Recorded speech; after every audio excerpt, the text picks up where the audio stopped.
Bismillahirrahmanirrahim. Assalamualaikum warahmatullahi wabarakatuh. Alhamdulillah wassalatu wassalamu ala Rasulillah wa ala alihi wa sahbihi wa mawalah. Asyhadu an la ilaha illallah wahdahu la syarikalah wa asyhadu anna Muhammadan abduhu wa rasuluhu la nabiyya wa la rasula ba'dah, amma ba'du.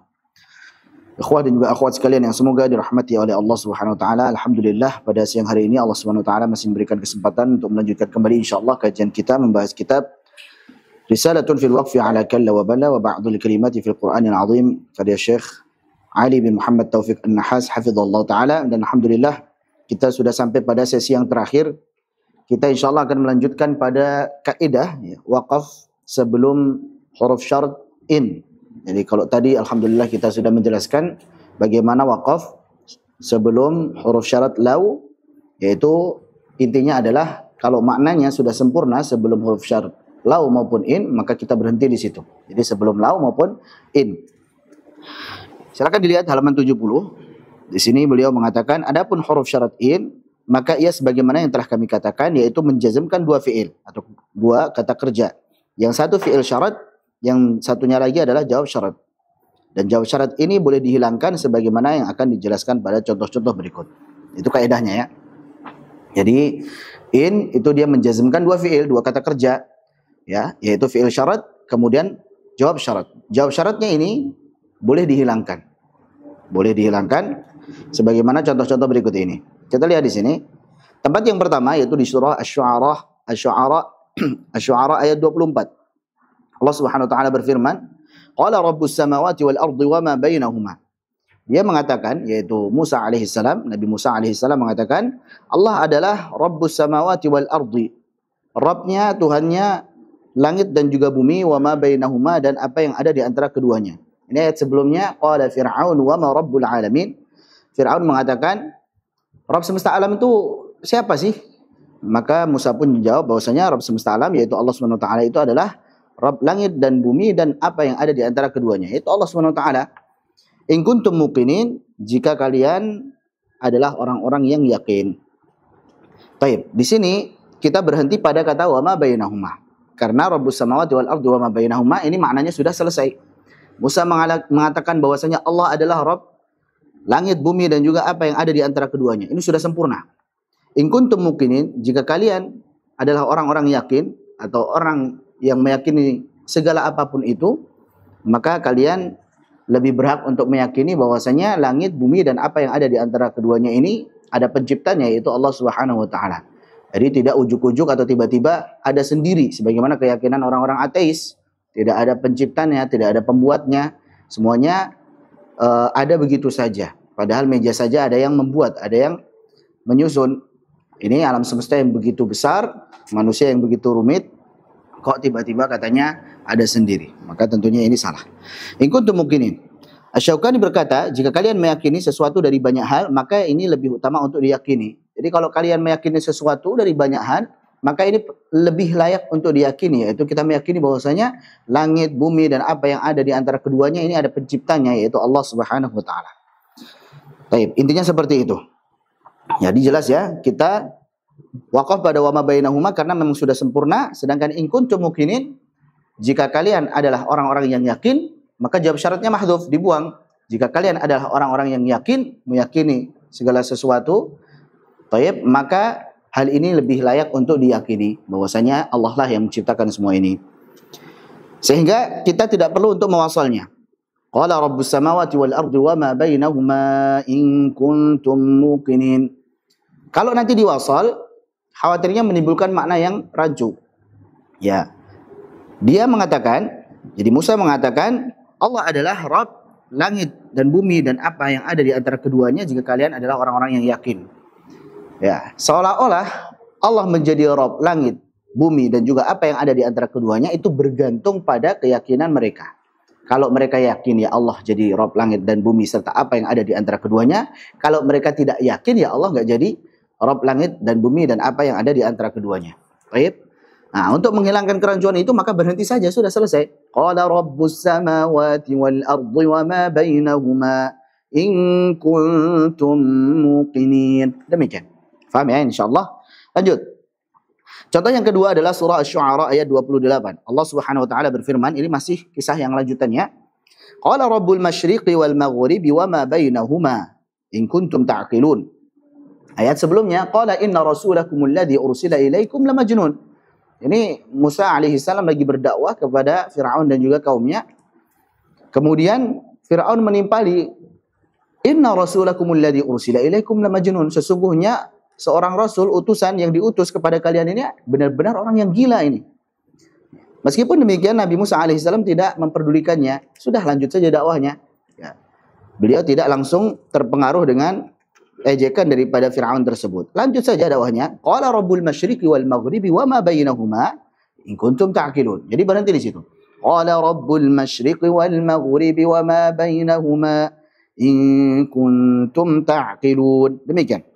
Jadi dia mengatakan bahwasanya Allah adalah zat yang merupakan Rabb daripada arah timur dan arah barat dan apa yang ada di antara keduanya.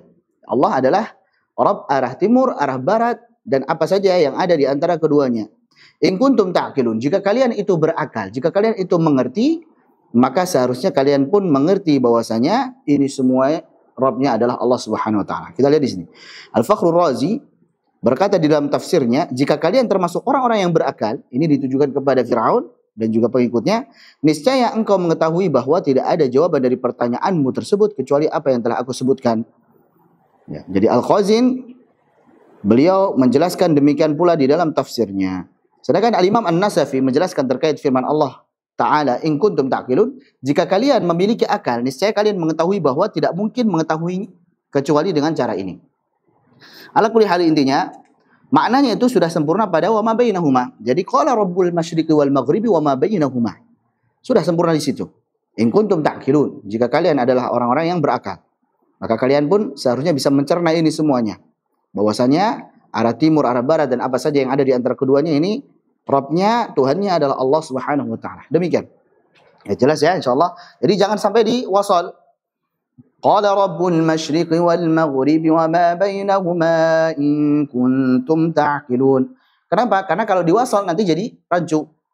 Jadi kalau kalian mengerti atau kalau kalian berakal, Allah adalah Rabb-nya arah timur, arah barat dan apa yang ada di antara keduanya. Kalau kalian tidak mengerti, kalau tidak berakal, maka Allah bukan Rabb-nya arah timur dan arah barat serta apa yang ada di antara keduanya. Tentunya ini bukan yang dimaksud. Demikian. Jelas ini insyaallah. Itu contoh yang kedua. Contoh yang ketiga yaitu di surah Ad-Dukhan ayat ke-7. Allah Subhanahu wa taala berfirman, Rabbis samawati wal ardi wa ma bainahuma.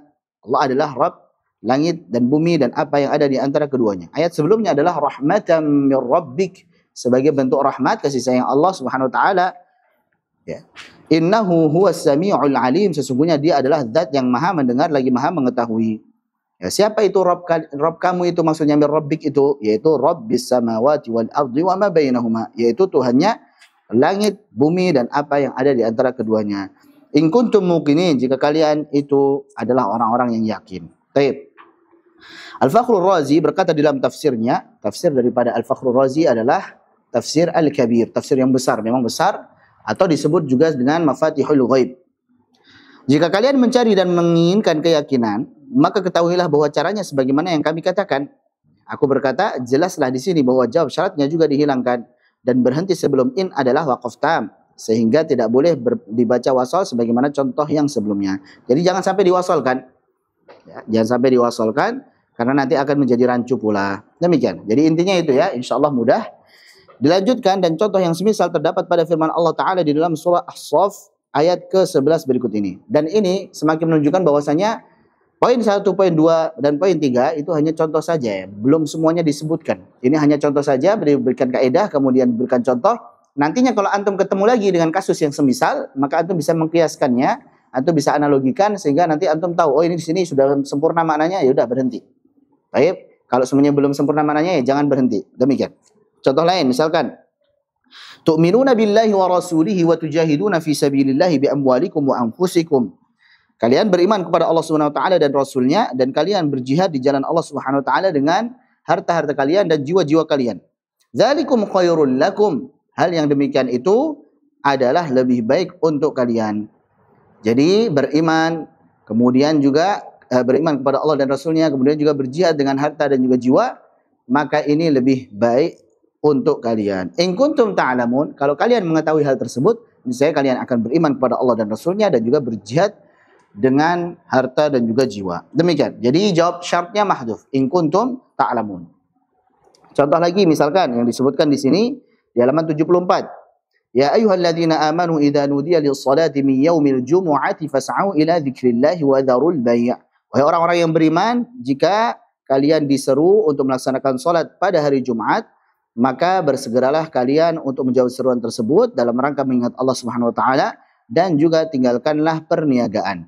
Dzalikum khairul lakum, berhenti di situ. Hal tersebut lebih baik untuk kalian. Apa itu? Yaitu menghadiri salat Jumat dan juga meninggalkan perniagaan. In kuntum ta'lamun, jika kalian mengetahui hal tersebut, niscaya kalian akan bersegera dalam salat Jumat dan juga meninggalkan perniagaan. Jadi jawab syaratnya apa? Mahdhuf. Gampang ya insyaallah. Contoh lain misalkan yang tidak beliau sebutkan di sini, wa anta saddaqu khairul lakum, dan jika kalian bersedekah, niscaya itu lebih baik untuk kalian. In kuntum ta'lamun, jika kalian mengetahui hal tersebut, niscaya kalian akan bersedekah. Dan contoh-contoh yang lainnya silahkan dikiaskan. Sama juga wa antasumu khairul lakum, ya, jika kalian puasa maka itu lebih baik untuk kalian. In kuntum ta'lamun, kalau kalian tahu bahwasanya puasa lebih baik, niscaya kalian akan berpuasa dan lain sebagainya. Kita lanjutkan. Aku berkata, engkau pun melihat di sini bahwa jawab syarat dihilangkan sehingga kebaikan bersegera menuju salat tidak tergantung pada pengetahuan mereka. Oleh karenanya kami katakan untuk berhenti sebelum huruf syarat. Jadi kalau dilanjut nanti seolah-olah kebaikan daripada salat Jumat dan juga meninggalkan perniagaan itu bergantung kepada pengetahuan mereka. Kalau mereka tahu, maka salat Jumat dan juga meninggalkan perniagaan itu lebih baik. Tapi kalau mereka tidak tahu, maka salat Jumat ataupun meninggalkan perniagaan itu tidak lebih baik. Maka ini jadi rancu. Ya, untuk menghilangkan kerancuan tersebut berhenti saja. Dzalikum khairul lakum in kuntum ta'lamun. Demikian. Tersisa dua tempat yang akan kami sebutkan, yang keduanya diperselisihkan. Baik, ya, paragraf berikutnya. Tersisa dua tempat yang kami sebutkan, yang keduanya diperselisihkan oleh para ulama, apakah kata in berfungsi sebagai syarat atau penafian. Jadi di sini ada kata in, tapi para ulama khilaf. Ini innya maknanya adalah syarat jika, gitu ya, atau maknanya adalah manafiyah, tidak. Jadi apakah ini maknanya itu jika, yaitu sebagai syarat, jika begini maka begini, atau dia maknanya sebagai nafiyah, sebagai manafiyah, tidak. Baik, karena terkadang kata in bermakna ma untuk penafian di dalam banyak tempat. Di antaranya firman Allah Ta'ala dalam surah Al-Mulk ayat 20. Contoh, inil kafiruna illa fi ghurur. Inil kafirun ay mal kafiruna illa fi ghurur. Tidaklah orang-orang kafir itu melainkan berada di dalam ghurur, artinya tipu daya, dia tertipu. Jadi mereka tertipu. Jadi in di sini maknanya adalah ma. Ya, tidak. Bukan artinya jika, inil kafirun jika, bukan. Tapi apa? Ma artinya adalah in maknanya adalah tidak. Juga firman Allah Ta'ala di surah Yunus ayat ke-68. Allah berfirman, in 'indakum min sultanin bihada, ay ma 'indakum min sultanin bihada. Jadi bukan jika tetapi tidak. Ya, kalian tidaklah memiliki hujjah. Sultan artinya burhan, hujjah bihada terkait hal ini. Baik, juga firman Allah Ta'ala di dalam surah Al-Ahqaf ayat 26, halaman 75 ya. Walaqad makkannahum fima immakkannakum fi. Walaqad makkannahum, dan sungguh kami telah menempatkan mereka fima immakkannakum fi. Fima ma. Di situ innya maknanya adalah ma. Ya, pada tempat yang belum atau tidak kami tempatkan kalian di dalamnya. Jadi in situ maknanya adalah ma, tidak. Pada tempat yang belum pernah kami tempatkan kalian di dalamnya. Jadi jelas ya, intinya ada beberapa tempat di mana in itu bisa bermakna ma. Kemudian yang akan dibahas nanti di sini ada dua contoh di mana para ulama khilaf. Ini innya maknanya jika apa tidak, gitu ya. Ada dua tempat nih. Kalau tadi kita sebutkan bahwa in sendiri itu terkadang bisa bermakna ma. Ya, dalam beberapa tempat tadi. Kalau umumnya memang in itu bermakna jika sebagai syarat. Ya, tapi kemudian bisa bermakna ma juga sebagai nafiyah. Baik. Dan ada dua tempat di mana para ulama ini berselisih. Yang satu berpendapat, oh di sini innya ini maknanya adalah syarat jika. Gitu. Yang satu lagi berpendapat enggak, ini ma ini. Baik, kita lihat. Yang pertama di dalam surah Al-Anbiya ayat ke-17. Jadi ada khilaf ya. Lau aradna an nattakhidha lahwan lattakhadnahu min ladunna. Lau seandainya aradna kami menghendaki, menginginkan an nattakhidha lahwan untuk menjadikan istri ataupun anak. Lahwan itu maknanya adalah istri dan anak. Lattakhadnahu min ladunna. Sungguh benar-benar kami pasti akan menjadikannya dari sisi kami. Ya terserah kami, jangan kalian yang milihin gitu. Itu kalau memang kami menghendaki. Tapi kami tidak akan menghendaki sama sekali. Tak mungkin Allah tidak punya istri, Allah tidak punya anak. Subhanallah. Lam yalid wa lam yulad gitu. Kenapa? Karena mereka menisbatkan misalkan malaikat adalah anak-anak perempuannya Allah. Subhanallah. Kemudian Aisyah adalah anak Allah. Uzair adalah anak Allah dan lain sebagainya. Maka Allah Subhanahu wa taala membantah kalau seandainya memang kami itu pengen untuk menjadikan istri maupun anak untuk kami, maka kami yang akan memilih sendiri. Tapi itu tidak akan mungkin terjadi karena Allah Subhanahu wa taala tidak memiliki istri dan juga tidak memiliki anak. Ini hanya pengandaian saja. Baik. Contoh misalkan apa ya? Antum begini ya. Kita jawab, seandainya anak mau, ya anak ngambil yang anak mau gitu. Enggak mungkin anak ngambil yang begini gitu. Misalkan antum mencuri ya. Ya seandainya anak nyuri, anak nggak mungkin nyuri yang receh begini gitu. Anak nggak mungkin nyuri gitu. Ini seandainya kalau semuanya anak nyuri pun, anak nggak mungkin ngambil yang begini gitu. Sama juga Allah Subhanahu Wa Taala, anaknya malaikat, anaknya adalah Aisyah, anaknya adalah Uzair dan sebagainya. Subhanallah. Maka Allah kemudian bantah seandainya kami pengen untuk mengambil anak ataupun istri, ya kami yang akan milih sendiri. Tapi itu tidak mungkin terjadi.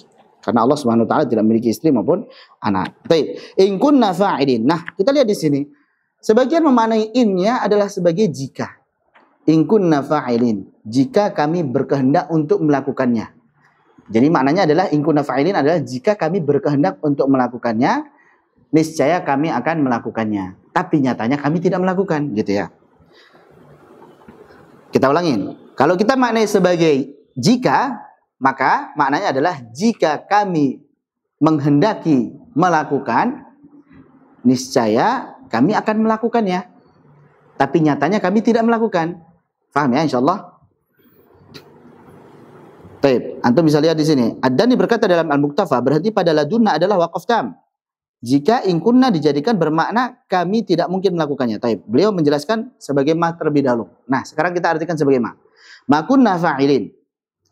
Kami tidak akan melakukan hal tersebut. Gak akan mungkin menjadikan istri maupun anak bagi Allah Subhanahu wa taala.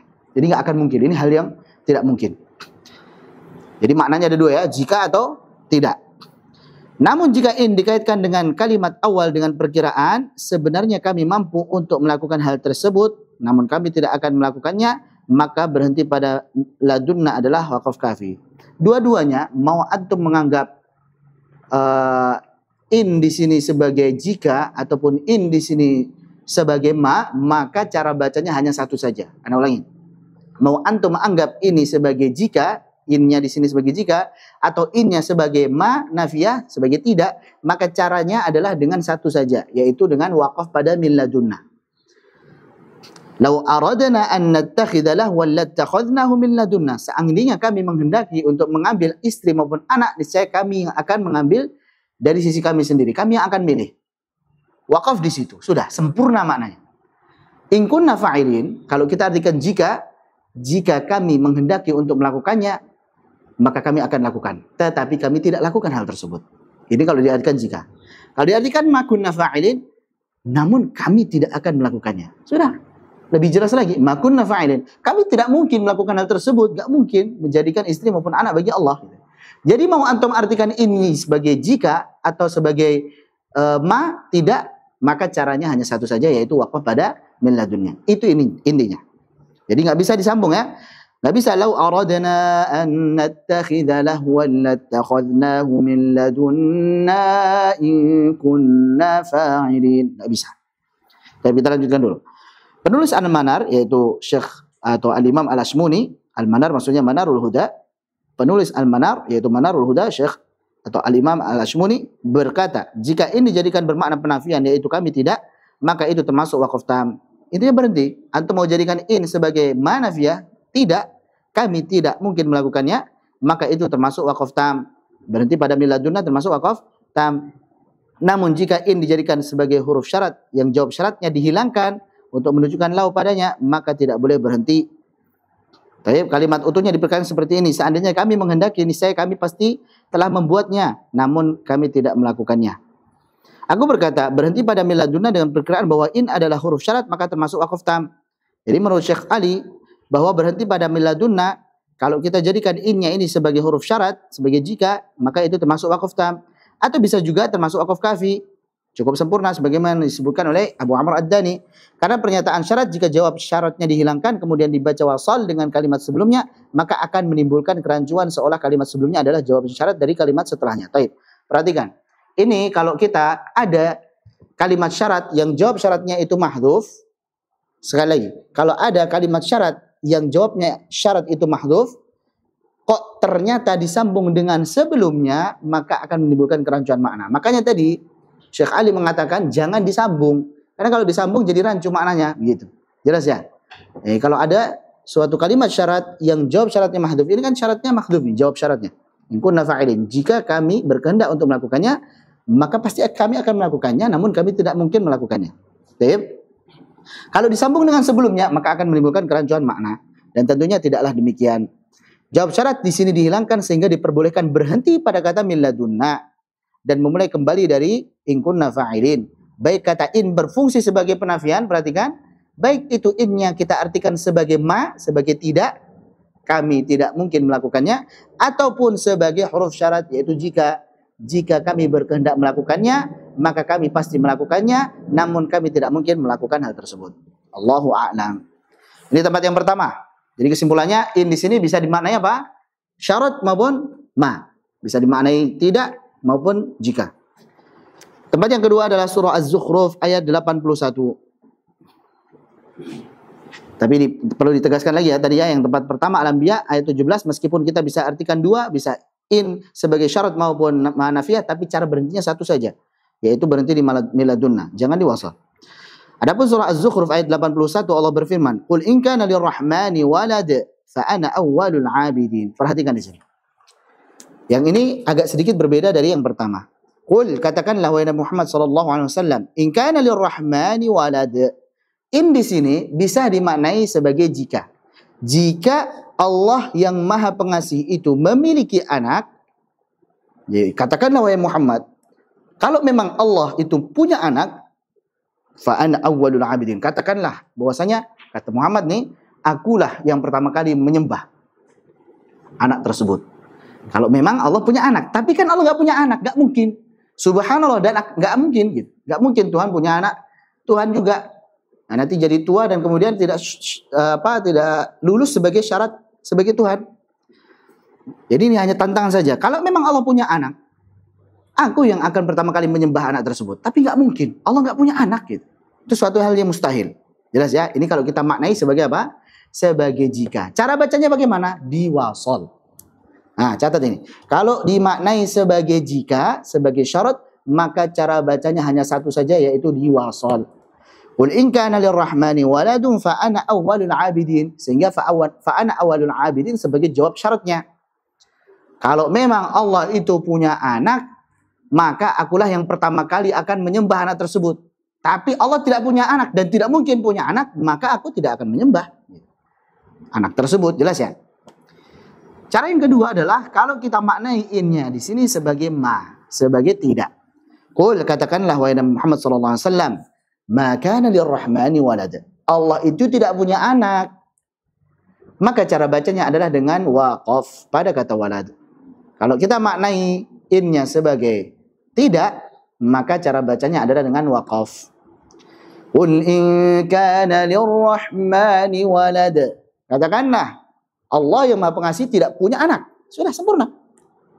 Fa ana awwalul 'abidin. Karena Allah itu tidak punya anak, maka akulah yang pertama kali menyembah Allah yang tidak punya anak itu.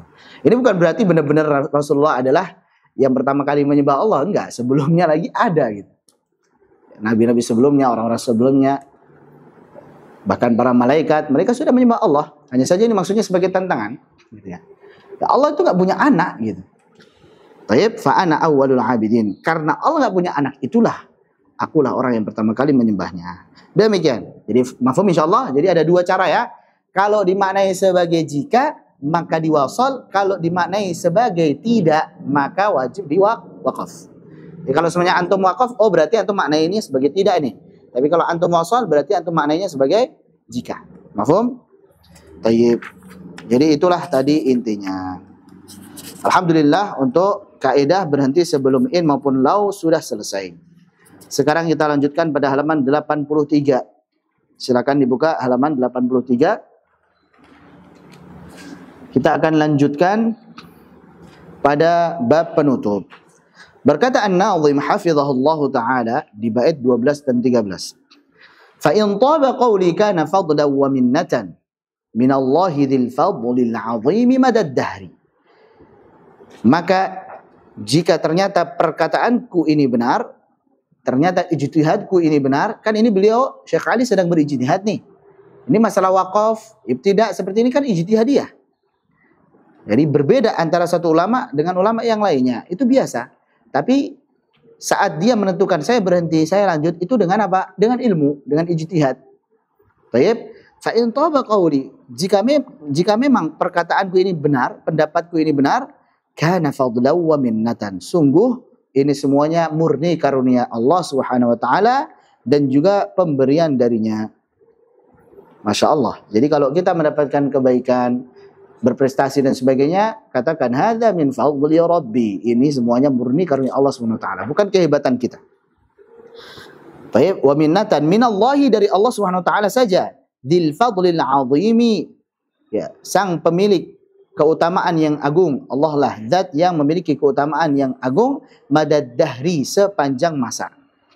Wa in kanatil ukhra, kalau ternyata yang terjadi adalah yang lainnya, maksudnya ternyata pendapatku ini salah, fa ajrun yahuffuni, maka minimal saya mendapatkan satu pahala. Yahuffuni, yang meliputiku.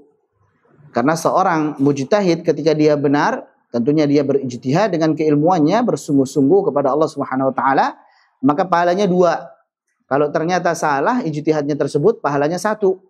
Fasallim li ihdal husnayaini minal ajri, maka terimalah salah satu daripada dua kebaikan yang merupakan pahala.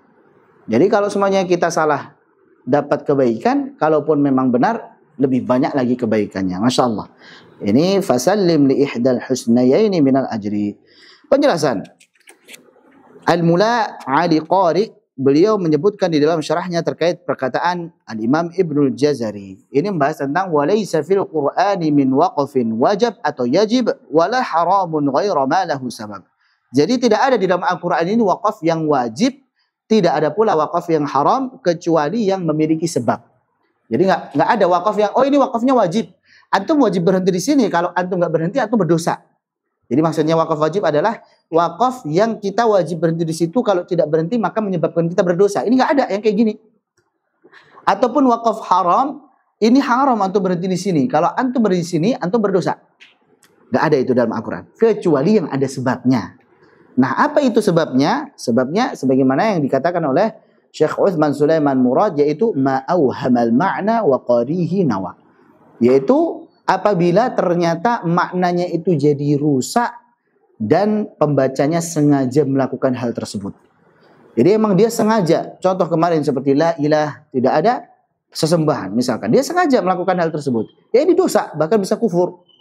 Contoh lagi inni kafart misalkan, dan lain sebagainya. Waliyadzubillah, kalau memang dia sengaja melakukan hal tersebut dan itu merusak makna, maka itulah yang haram dan bisa jadi malah kufur. Waliyadzubillah. Jelas ya?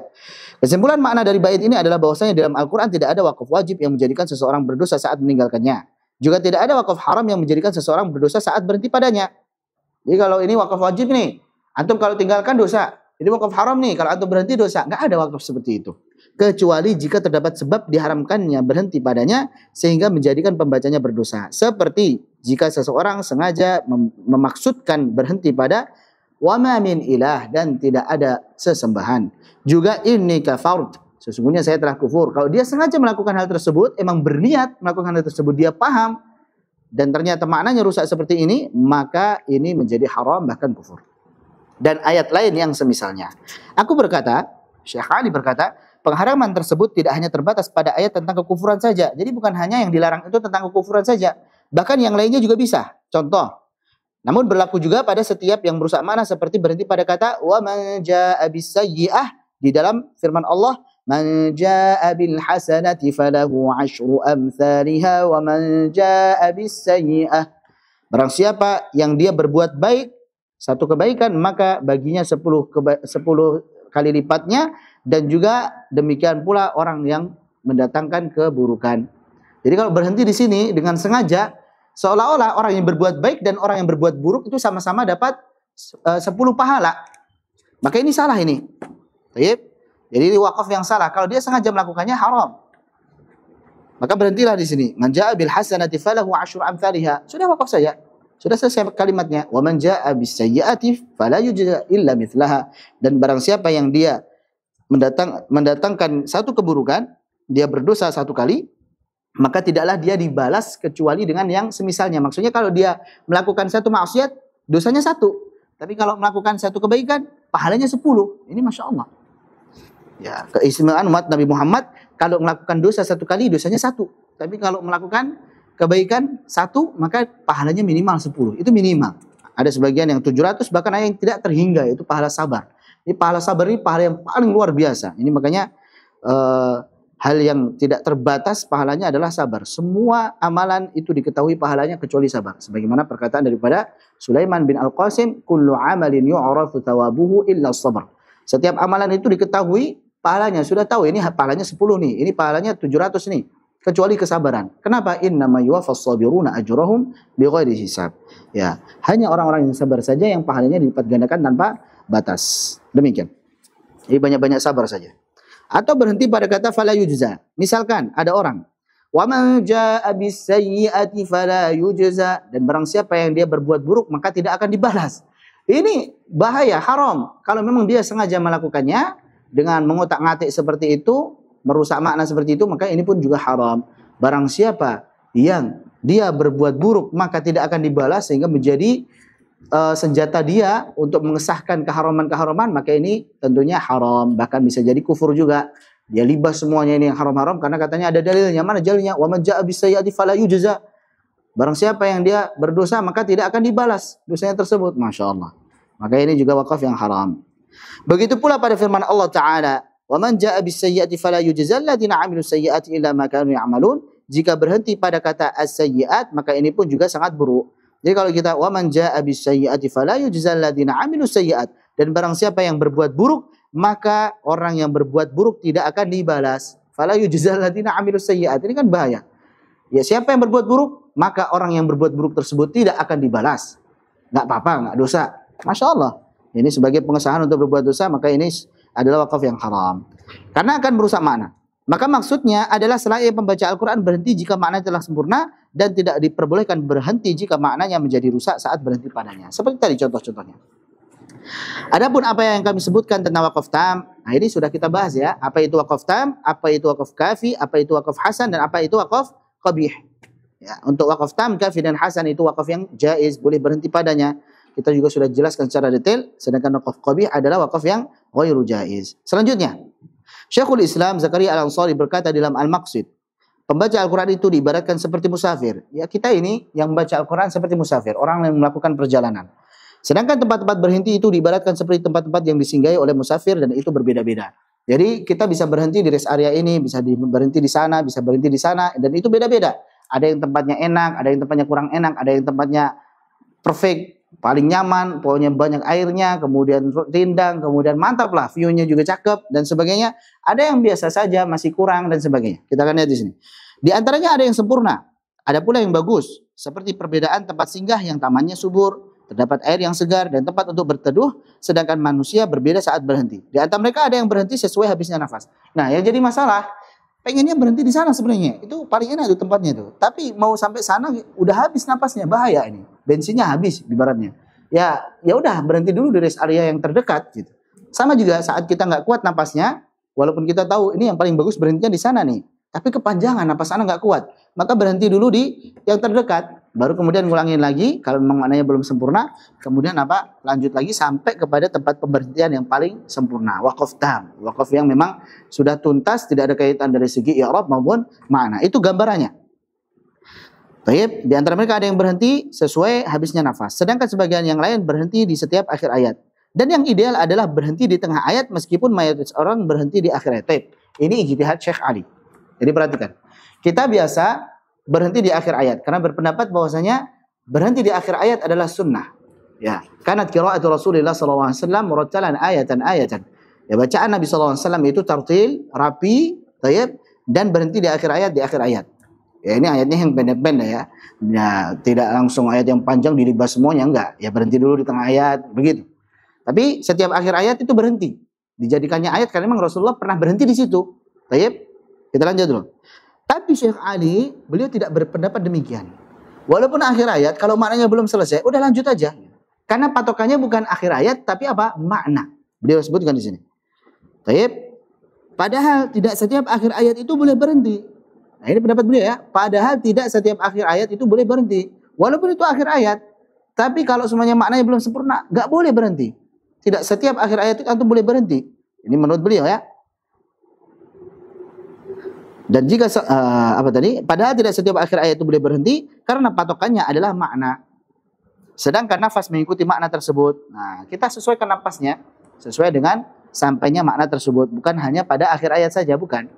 Bisa jadi berhentinya di tengah ayat, habis itu lanjut lagi akhir ayat masih diterus. Kenapa? Karena memandang di sini belum selesai nih maknanya. Maka dilanjutkan terus. Nah, tidak heran ya sebagian mushaf memang akhir ayat pun ada la gitu karena maknanya belum sempurna. Bagi yang berpendapat, oh ini memang belum sempurna namanya, tapi karena akhir ayat bolehlah berhenti, gitu ya. Ya satu lagi berpendapat, ya walaupun akhir ayat kalau maknanya belum selesai, nggak boleh berhenti, lanjut terus, demikian. Nah ini pendapatnya Syekh Ali termasuk yang memilih berhenti itu kalau maknanya sudah tuntas, nggak mesti akhir ayat. Dan jika seorang pembaca Al-Quran telah sampai pada tempat berhenti, sedangkan nafasnya masih panjang sehingga mampu untuk berhenti di tempat berikutnya, maka boleh baginya untuk lanjut sampai tempat berhenti berikutnya.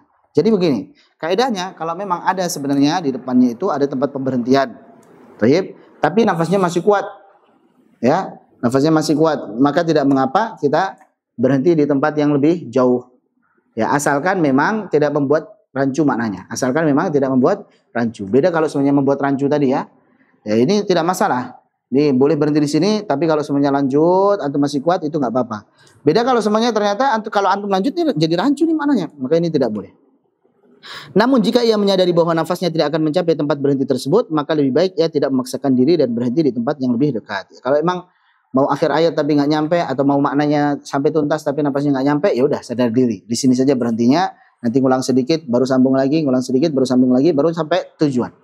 Sebagaimana seorang musafir, jika mendapati tempat singgah berupa padang rumput yang subur lagi teduh dan melimpah airnya, sedangkan ia mengetahui bahwa jika ia memaksakan diri maka ia tidak akan sampai di tempat singgah tersebut, sehingga ia butuh untuk singgah terlebih dahulu di tempat pertama. Jadi rest area yang paling bagus tuh rest area yang misalkan KM berapa gitu ya.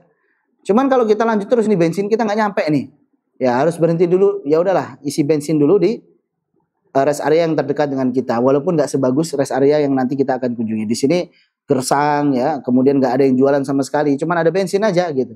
Kita isi dulu bensinnya sama. Ketika kita berhenti kan kita ngambil dulu napasnya buat ngelanjutin lagi ke perjalanan berikutnya yang memang lebih enak. Baik. Jadi tidak perlu ya memaksakan diri, maka untuk di tempat pertama berupa padang pasir. Baik. Sehingga ia butuh untuk singgah terlebih dahulu di tempat pertama berupa padang pasir yang tidak terdapat hal yang disebutkan tadi. Maka yang utama adalah dia tidak memaksakan diri. Ya udah, berhenti aja dulu di padang pasir ini. Yang penting isi bensin dulu, tarik napas dulu. Nah, baru lanjut lagi. Demikian. Dan inilah penutup dari apa yang Allah bukakan ilmunya untukku dari pembahasan beberapa kata yang tepat untuk berhenti padanya dan tempat lainnya yang bisa dianalogikan dengan contoh-contoh tersebut selama sebab-sebabnya terpenuhi. Ya seperti tadi. Kalau untuk kalla dan bala sudah disebutin semua. Kalla 33, bala 22. Adapun terkait dengan kadzalik, dzalik dan hadza, kemudian terkait dengan waqaf sebelum in maupun lau, tayyib, yang khususnya ini ya isim isyarah, kadzalik, dzalik dan hadza, kemudian waqaf sebelum in dan lau, antum bisa analogikan, antum bisa kiaskan. Kalau ada contoh lain yang semisal dengan ini sebab-sebabnya terpenuhi, maka antum bisa praktekkan gitu. Beda lagi kalau na'am, na'am cuma ada 4 saja dalam Al-Qur'an. Ya, yang waqaf adalah di awal surah Al-A'raf saja, yaitu qalu na'am. Selebihnya yang ada surah Al-A'raf ya, qala na'am wa innakum laminal muqarrabin. Surah Asy-Syu'ara, qala na'am wa innakum idzal laminal muqarrabin. Kemudian pada surah As-Saffat, qul na'am wa antum dakirun. Maka ini diwasal. Kalau yang di surah Al-A'raf yang awal tadi, qala na'am fa'adzana qalu na'am afan. Qalu na'am fa'adzana mu'adzdzinun bainahum, itu di waqaf. Taufik hanya milik Allah. Salawat serta salam semoga selalu tercurah kepada Nabi kita Muhammad sallallahu alaihi wasallam, juga keluarga dan sahabat-sahabat beliau. Dengan demikian pembahasan ini kami tutup dengan alhamdulillahi rabbil alamin. Alhamdulillah, selesai. Baik. Jadi alhamdulillah pembahasan kita sudah selesai. Allah Subhanahu wa taala mudahkan bagi kita alhamdulillah menyelesaikan pembahasan risalatun fil waqfi ala kalla wa bala wa ba'dil kalimati fil Qur'anil azim. Kaidah-kaidah waqaf pada kata kalla, bala dan beberapa kata lainnya di dalam Al-Qur'an. Semoga apa yang kami sampaikan ini bermanfaat dan menjadi amal jariah untuk kami dan juga guru-guru kami. Allahumma amin. Dan semoga Allah Subhanahu wa taala mengajar antum semuanya, terutama teman-teman yang ada di Ma'had. Alhamdulillah, Ustaz Hudzaifah, Ustaz Farid dan juga yang lain sebagainya yang sudah membantu lancarnya daurah ini, dan juga kepada teman-teman semua yang sudah menghadiri majelis ini. Semoga bermanfaat dan bisa antum ajarkan kepada murid-murid antum. Dan semoga Allah Subhanahu wa taala ridhoi kita semuanya. Allahumma amin. Dan menjadikan ilmu kita ini bermanfaat serta menjadi jariah terus mengalir sampai kita nanti meninggal. Allahumma amin. Insyaallah kita akan lanjut dengan majelis sama. Ana akan bacakan, silakan disimak dan mohon ditampilkan untuk matanya.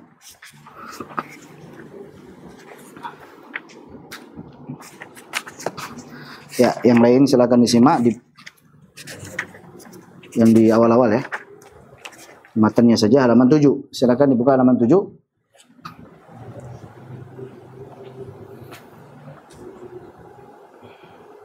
Baik, ana akan bacakan. Qala an-nadhimu hafizahullah ta'ala wa nafa'ana Allah bi'ulumihi fid dharain. Allahumma amin. Bismillahirrahmanirrahim.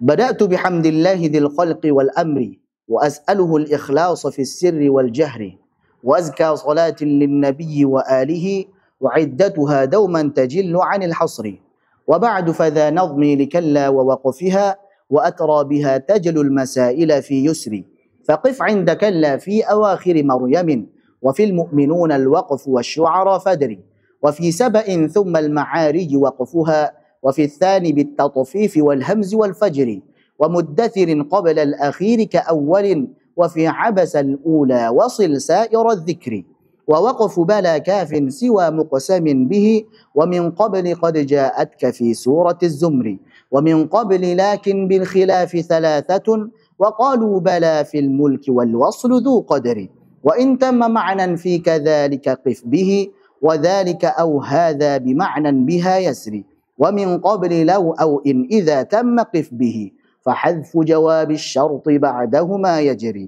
وقالوا نعم وقف بأول موضع بالأعراف والباقي فوصل لذي حجر فإن طاب قولي كان فضلا ومنة من الله ذي الفضل العظيم مدى الدهر وإن كانت الأخرى فأجر يحفني فسلم لإحدى الحسنيين من الأجر. Alhamdulillah, sudah selesai majelis sama kita. Ya, ajazdukum, saya ijazahkan antum semuanya yang hadir sebagai ijazah sama yang bersambung kepada Syekh Ali hafizahullah ta'ala dari guru kami Syekh Abdul Karim Al-Jazairi. Dan ana kabarkan kepada antum semuanya bahwa ana setorkan hafalan ini bil ghaib kepada beliau. Alhamdulillah beliau simak dan beliau ijazahkan pula matan ini, manzumah ini dari guru beliau yaitu Syekh Ali bin Muhammad Taufiq An-Nahas. Semoga bermanfaat. Antum bisa hafalkan ya, ini sangat bagus. Jadi antum hafalkan, insya Allah lebih mudah untuk mengingat. Jadi di mana saja harus berhenti, misalkan kalla di mana saja, kemudian kaidah bala, kemudian yang lainnya pun demikian. Terutama kalla di sini yang disebutkan surat-suratnya adalah kalla. Kalau yang bala disebutkan cirinya saja. Yang penting kalau bergabung dengan pernyataan sumpah maka dilanjut dan juga ditambahkan dengan surah Az-Zumar. Kemudian juga kalau ketemu dengan lakin 3 kali maka khilaf, dan juga ditambahkan dengan surah Al-Mulk, hanya saja wasal lebih utama. Sisanya maka wakafnya adalah wakaf kafi. Adapun kalau terkait dengan kadzalik, dzalik dan hadza isim isyarah, maka kalau antum melihat sudah sempurna maknanya maka antum berhenti di situ.